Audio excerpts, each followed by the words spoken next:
Prepare-se para uma revelação que vai abalar suas crenças. Já se perguntou como a antiga história da destruição de Sodoma e Gomorra pode mudar sua perspectiva sobre a vida hoje?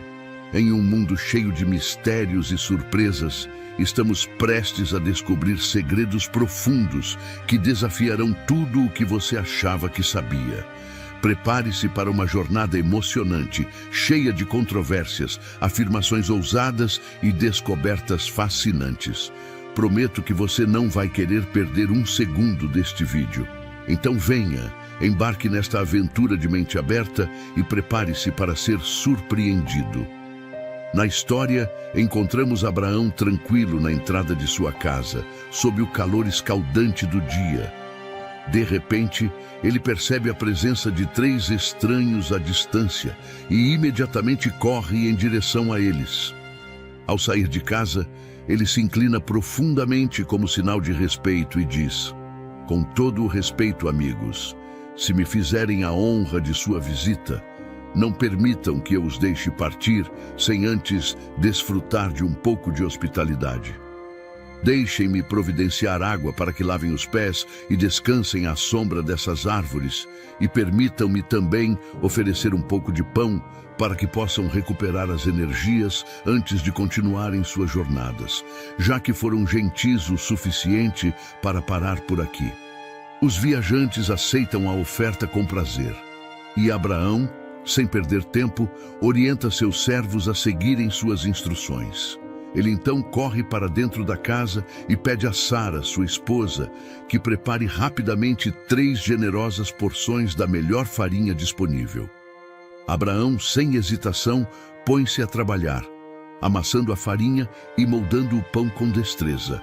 Em um piscar de olhos, ele corre até o rebanho e escolhe um bezerro jovem e robusto, entregando-o a um servo para a preparação.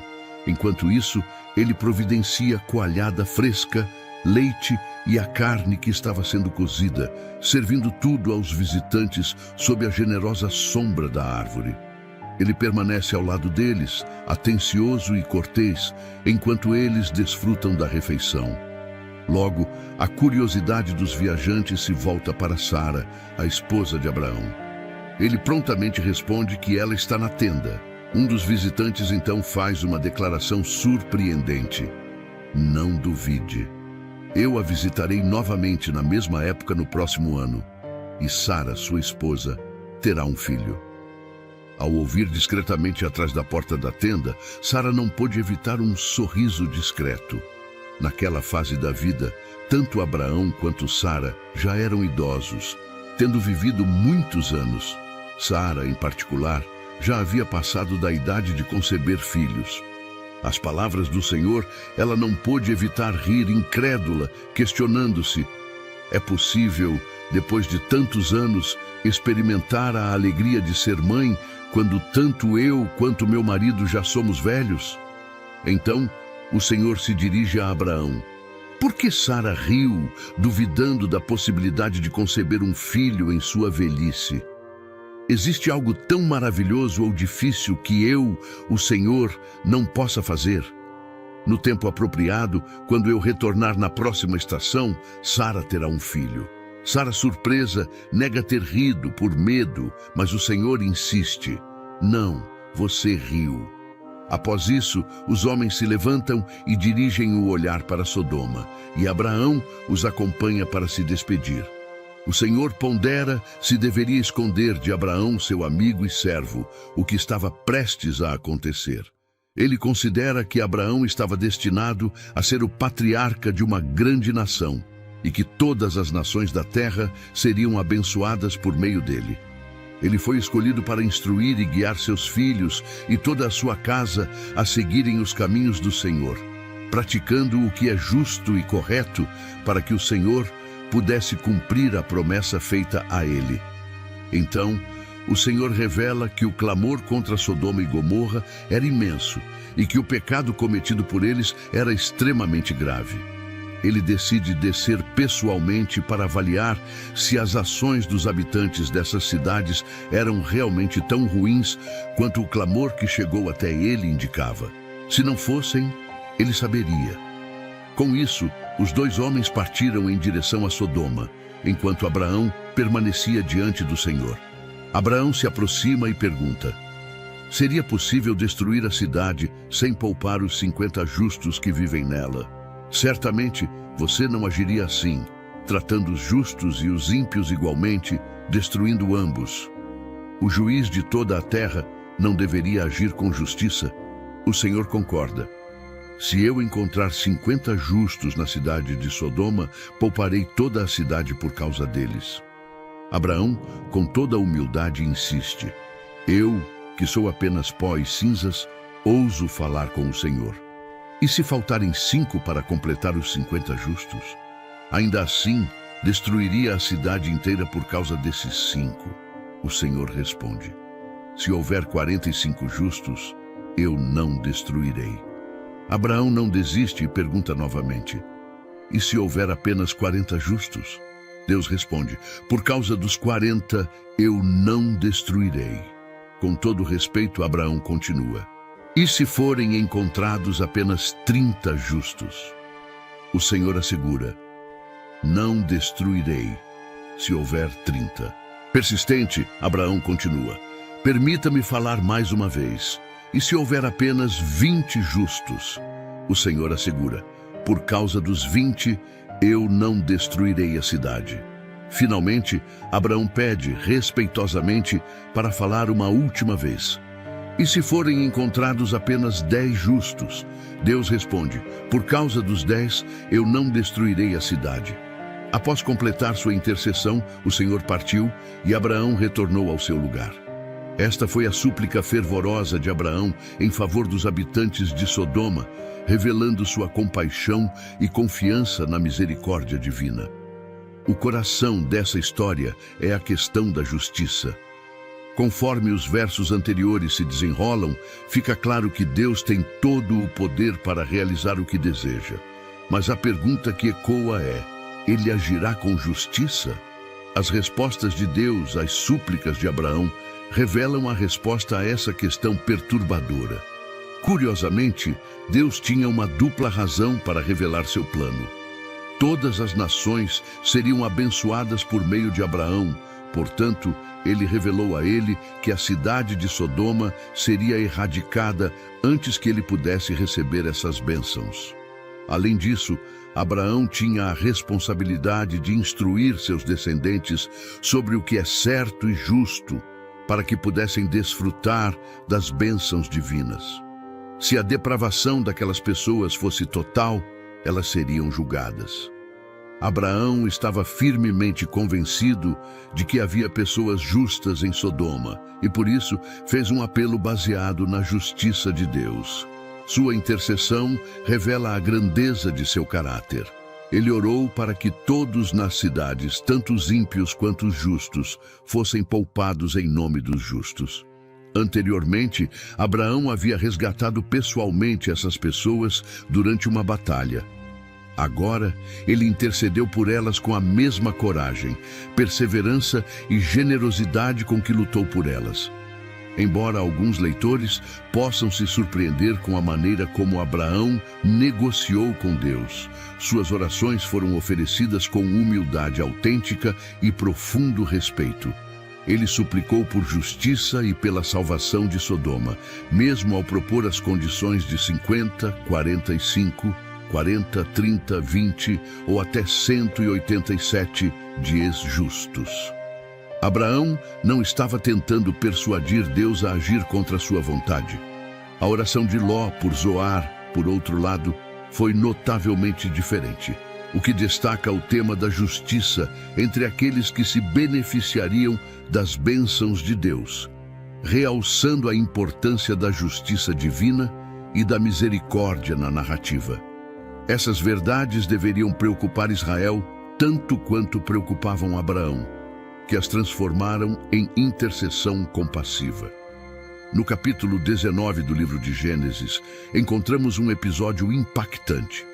Ao anoitecer, 2 anjos chegaram a Sodoma e encontraram Ló sentado à porta da cidade. Ao vê-los, ele prontamente se levantou para recebê-los e, inclinando o rosto ao chão, convidou-os: Por favor, meus senhores, venham à casa de seu servo. Passem a noite e lavem os pés, para que possam se levantar cedo e seguir seu caminho. Lot saiu para falar com seus genros, que estavam prometidos às suas filhas, e anunciou a eles: levantem-se, saiam deste lugar, pois o Senhor está prestes a destruir a cidade.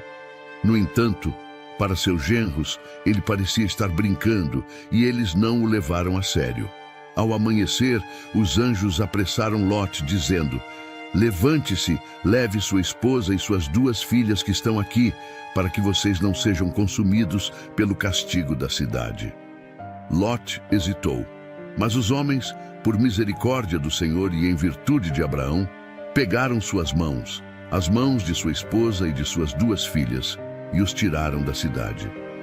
Quando já estavam fora, um dos anjos disse: fuja por sua vida, não olhe para trás, nem pare em lugar algum do vale, vá para as montanhas, para que você não seja consumido. Este momento destaca a gravidade da situação em Sodoma e a misericórdia do Senhor para com Lot e sua família, oferecendo-lhes uma chance de escapar da destruição iminente. Mas Lot disse a eles: ah, não, meus senhores, por favor, escutem. Seu servo encontrou favor aos seus olhos, e vocês mostraram grande bondade ao salvar minha vida. Contudo, não posso fugir para as montanhas, pois o desastre me alcançaria e eu morreria. Vejam, aquela cidade ali perto é pequena o suficiente para fugirmos para lá e tem poucos habitantes. Por favor, deixe-me escapar para lá, para que minha vida seja poupada. O anjo respondeu: está bem, concederei também este pedido. Não destruirei a cidade que você mencionou. Apresse-se, busque refúgio lá, pois não posso fazer nada até você chegar lá. Por isso, a cidade foi chamada Zoar, que significa pequena. Os anjos tiveram que literalmente puxar Lot para fora da cidade.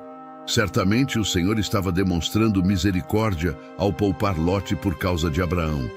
Contudo, mesmo após ser resgatado, Lot ainda obteve uma concessão dos anjos, desejando ir para a pequena cidade de Zoar.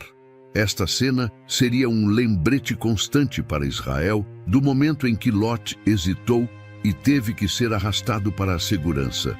Isso nos leva a questionar por que algumas pessoas de Deus se envolvem com um mundo corrupto, em vez de fugirem de uma sociedade destinada à destruição.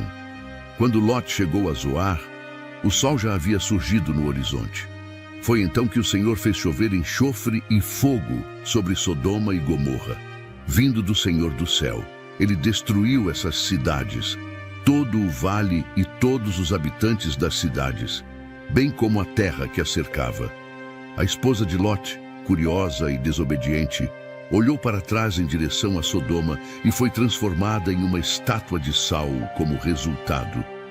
Na manhã seguinte, Abraão saiu cedo para o lugar onde havia estado diante do Senhor.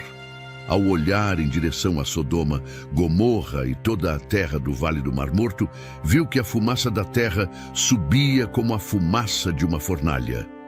Quando Deus devastou e destruiu as cidades do vale, ele se lembrou de Abraão e por isso permitiu que o sobrinho de Abraão, Lot, escapasse da destruição quando destruiu as cidades onde Lot havia morado.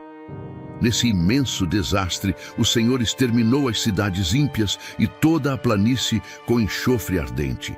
Alguns acreditam que depósitos de enxofre explodiram da terra e choveram do céu em chamas de fogo. A esposa de Lot, ao olhar para trás, foi transformada em uma estátua de sal, um monumento à sua desobediência. O enxofre em chamas foi responsável pela densa fumaça que Abraão observou. Embora Deus tenha julgado os pecadores nas cidades da planície, ele também se lembrou de Abraão, isto é, considerou o pedido de Lot e o salvou do desastre. Agora, Lot, temendo permanecer em Zoar, subiu às montanhas com suas 2 filhas e começou a viver em uma caverna. A filha mais velha disse à mais jovem: nosso pai está envelhecendo e não há homem disponível na terra para se unir a nós da maneira costumeira para termos filhos. Vamos embebedá-lo com vinho e deitar com ele, para preservar nossa família por meio dele. Elas assim fizeram naquela noite, e a primogênita deitou-se com o pai, que por estar completamente bêbado, não percebeu quando ela foi para a cama, nem quando se levantou. No dia seguinte, a primogênita disse à mais jovem: Veja, deitei-me com nosso pai na noite passada. Vamos embebedá-lo novamente esta noite, e você se deitará com ele, para que possamos preservar nossa família por meio dele. E foi o que fizeram naquela noite também. Deram vinho ao pai, e a mais jovem levantou-se e deitou-se com ele. E novamente ele não soube quando ela deitou-se, nem quando se levantou. Assim, as duas filhas de Lote conceberam do próprio pai. A primogênita deu à luz um filho e o chamou de Moabe, que significa do pai, e ele é o ancestral dos moabitas até hoje. A mais jovem também deu à luz um filho e o chamou de Ben-Ami, que significa filho do meu parente, e ele é o ancestral dos amonitas até hoje. Esta narrativa final registra o incidente com as duas filhas de Lote em uma caverna nas montanhas. Lote temia fugir para as montanhas e inicialmente buscou refúgio em Zoar, mas ironicamente acabou deixando Zoar e indo para as montanhas, vivendo em uma caverna, contrastando fortemente com a civilização avançada de Sodoma, de onde ele havia saído. Pensando que suas chances de se casar novamente eram mínimas, as duas filhas, cujos noivos foram mortos, tomaram a iniciativa de embebedar seu pai e dormir com ele.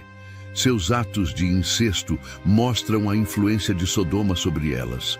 Elas deram à luz filhos, Moabe e Ben-Ami, cujos descendentes seriam os moabitas e amonitas, inimigos perenes de Israel. Moabe soa como do pai, e Ben-Ami significa filho do meu parente, etimologias que perpetuaram a infâmia desses inimigos para Israel. Este capítulo não só registra o julgamento de Deus sobre uma civilização cananeia moralmente falida, mas também serve como um sério aviso.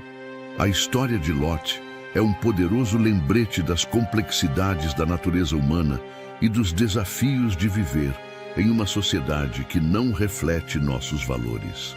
Embora Lote seja descrito como um homem justo, hospitaleiro, generoso e até mesmo líder comunitário, servindo como juiz na porta da cidade, um lugar público onde transações legais e comerciais eram finalizadas, sua vida em Sodoma destaca a dificuldade de manter a integridade pessoal em um ambiente moralmente corrupto.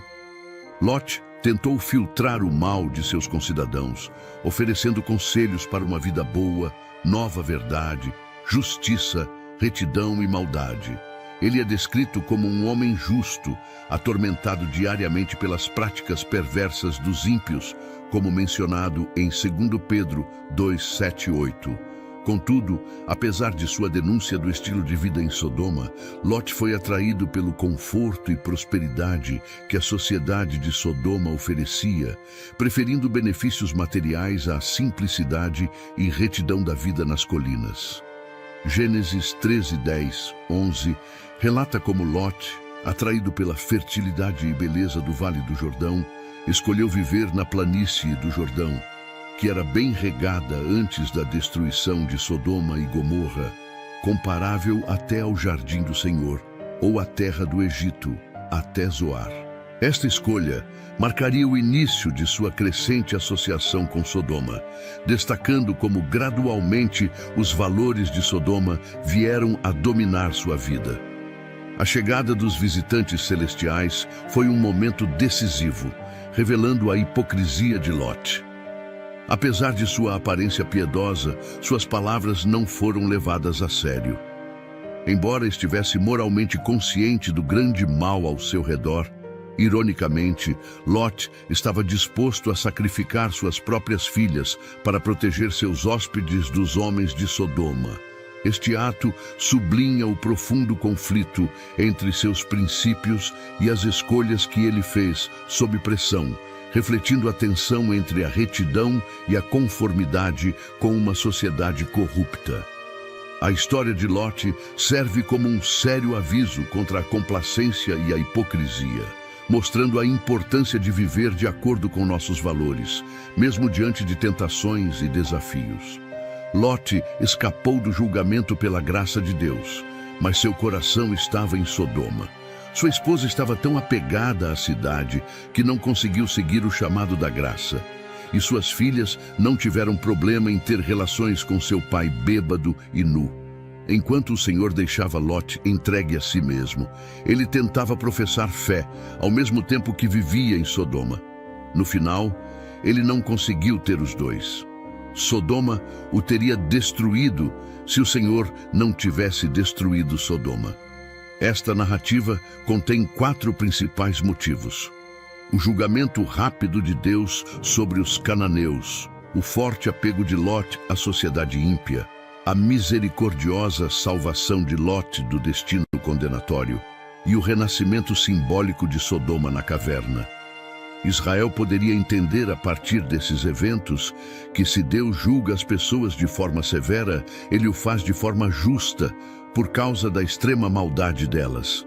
Também poderiam aprender a tolice de se deixar encantar pela maldade dos cananeus, sabendo como Deus lidou com eles. A lição é simples: não amem o mundo nem o que nele há. Conforme 1 João 2:15 e 17. Sob o julgamento de Deus, é perigoso e insensato ser seduzido pelo sistema corrupto deste mundo, pois ele está destinado à destruição rápida e súbita por Deus. Quando Jesus falou aos seus discípulos sobre um tempo vindouro de grande destruição, ele mencionou o que aconteceu com a esposa de Lot e a destruição de Sodoma e Gomorra. Ele disse: lembrem-se da esposa de Lot. Quem tentar salvar a sua vida a perderá, mas quem perder a sua vida a preservará. Lucas 17, 32, 33.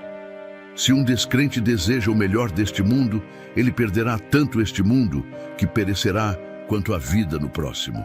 Jesus também afirmou que, se os milagres realizados em Cafarnaum tivessem sido feitos em Sodoma, os sodomitas teriam se arrependido. Mateus 11, 23, indicando que Deus julga com base no conhecimento que as pessoas têm e que os pecadores enfrentarão um castigo maior do que a mera destruição física. Este é um aviso poderoso para todos nós. Devemos evitar a complacência espiritual e a hipocrisia, vivendo com integridade em todos os aspectos da vida. A história de Lot nos lembra que, apesar da misericórdia de Deus, devemos ser vigilantes e não nos deixar seduzir por uma sociedade moralmente corrupta. Como Jesus disse, devemos estar prontos para perder nossa vida no mundo atual, para ganhá-la na eternidade. Para encerrar, a história de Lot nos ensina sobre a importância de manter nossos valores em uma sociedade corrompida. Se você gostou deste conteúdo, inscreva-se no canal e deixe seu like. Seu apoio é essencial para continuarmos trazendo mais histórias e reflexões bíblicas. Até o próximo vídeo.